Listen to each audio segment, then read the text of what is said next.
ত্রিস্তর পঞ্চায়েত নির্বাচনকে সামনে রেখে বিধায়িকা কল্যাণী সাহা রায়ের উপস্থিতিতে বিজেপি প্রার্থীর সমর্থনে জনসম্পর্ক অভিযান অনুষ্ঠিত হয় তেলিয়ামুড়া বিধানসভা কেন্দ্রে।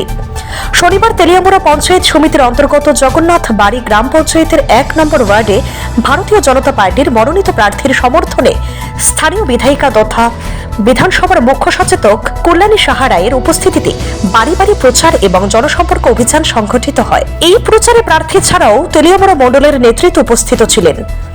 এই জনসম্পর্ক অভিযানে বের হয়ে কল্যাণী সাহা রায় দাবি করেছেন, যেভাবে মানুষ স্বতঃস্ফূর্ততা দেখাচ্ছে তার নিরিখে তিনি নিশ্চিত আসন্ন নির্বাচনে বিজেপির প্রার্থীরা বিপুল ভোটে জয়ী হবে। মানুষ উন্নয়নের স্বার্থে বিজেপির সঙ্গে আছে বলে দাবি করেন তিনি। এর সুফল মানুষ পাচ্ছে, আগামী দিনেও পাবে। তাই মানুষ ভারতীয় জনতা পার্টির সঙ্গে রয়েছে। নির্দল হিসেবে পঞ্চায়েতের 3টি ওয়ার্ডে আমাদের প্রার্থী দেওয়া হয়েছে। আমরা পঞ্চায়েত অলরেডি জিতে নিয়েছি। আমাদের 13টি আসনের মধ্যে 10টিতে আমাদের জয়লাভ অলরেডি হয়ে গেছে।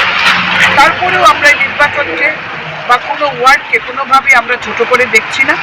আমাদের 13টি আসন, আমরা যাতে 13টি আসনেই 10টিতে জয়লাভ করি, 3টিতে যাতে আমরা বিজয় প্রাপ্ত করতে পারি, এটার জন্য আমাদের জনসম্পর্ক।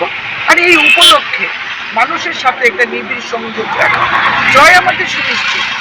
কোনো শক্তি নেই এই রাজ্যে ভারতীয় জনতা পার্টিকে হারানোর মতো। আর জেলা পরিষদেরও আমাদের নির্বাচন রয়েছে এই পঞ্চায়েতে। আমরা জেলা পরিষদের প্রার্থীকে নিয়েও আমরা বিগত দিনগুলোতে জনসম্পর্ক করেছি। আমরা নিশ্চিত তেলিয়ামুড়ার 7টি পঞ্চায়েতে আমরা 100% আমরা নিশ্চিত পাবো। Bureau report, CNE TV. CNE TV, channel for news and entertainment.